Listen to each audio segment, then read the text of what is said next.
Good day, I'm Sir Bren, and our lesson for today is about solving exponential inequalities.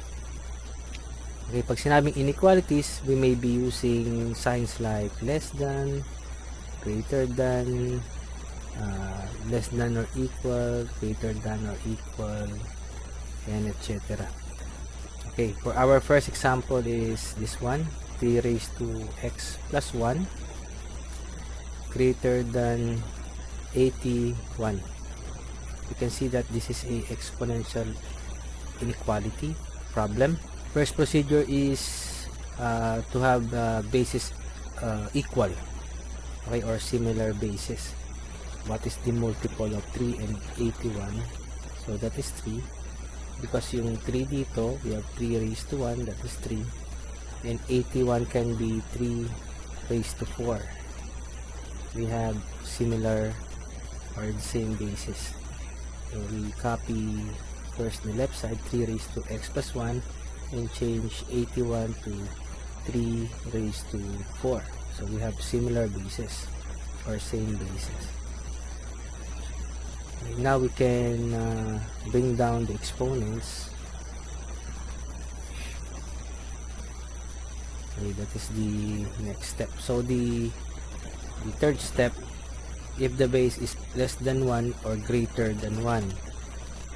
So since our basis here is greater than 1, then the sign, this sign is retained, no? So ito pa rin yung sign na gagamitin natin.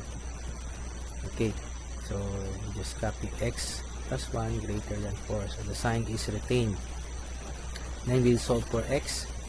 X, yung positive to the other side becomes negative, so 4 minus 1 here. So 4 minus 1 is 3. Then we will do our solution set. The solution set is from 3 to positive infinity, not including 3. Okay, next example.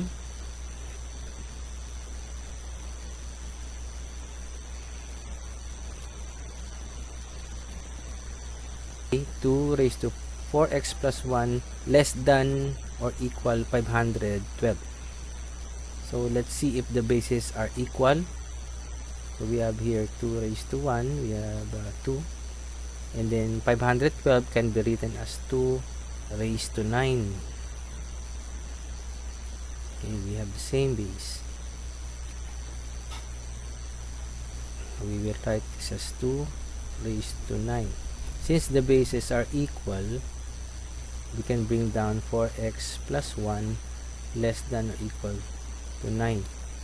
And then let's see the condition if the base is less than 1 or greater than 1.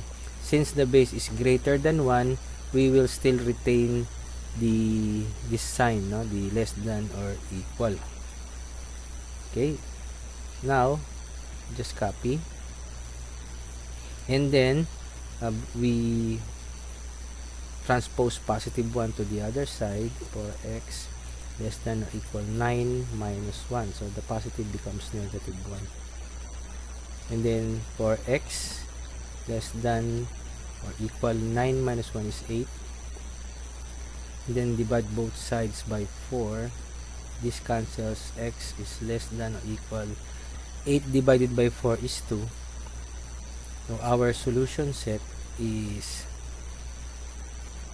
negative infinity to positive 2, including 2. Kasi ang ating sign dito is less than or equal, we will be including 2, kaya yung kanyang symbol here is a square bracket. Okay. For our last example, we have this exponential inequality. We'll make the bases equal, no? Kita natin this is 1 over 10 and this is 1 over 100. So 1 over 10 raised to 1 is also 1 over 10. And then yung 1 over 100 can be written as 1 over yung 100, diba? 10 raised to 2. Or it can be written as 1 over 10 raised to 2. So this is 1 over 100 kung ibabalik natin. Okay. So we just copy the left side and then change this as 1 over 10 raised to 2, and then meron pa tayong 3x sa taas, so separated by parenthesis.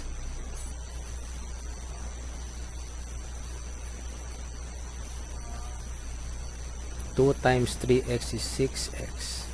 And then the next procedure is to see if the basis is greater than or less than 1. If less than 1 class, we will change the sign or we flip the sign. Pag greater than 1, sabi nga natin kanina, yung previous example, iiwan natin siyang as is. Since the bases are less than 1, we will reverse the sign. We bring down x plus 5 and then reverse the sign. And then we solve for x. X, yung positive 6x to the other side becomes negative 6x. Then less than or equal, diba? Flip natin to kasi yung ating base is less than 1. And then yung positive 5 to the other side becomes negative 5. So x minus 6x is negative 5x. Less than or equal to negative 5. Okay, pwede nating pagbaliktarin sila. So we have positive 5 para maging yung negative maging positive. And then yung negative 5x, pag binaliktad natin sa kabila, magiging positive 5x. And then divide both sides by 5. X, then 1 here. So 1 less than or equal to x, or x, pag binaliktad natin, no, class mas maganda kasi sa kaliwa, greater than or equal to 1. Therefore, our solution set is, we have square bracket 1 to positive infinity. Okay, so kaya square bracket ito kasi our sign here is less than or equal, so we include 1 sa solution set, comma, to positive infinity. Thank you very much and hope you have learned from this lesson. This is Sir Bren. I will see you on my next video. God bless you and keep safe.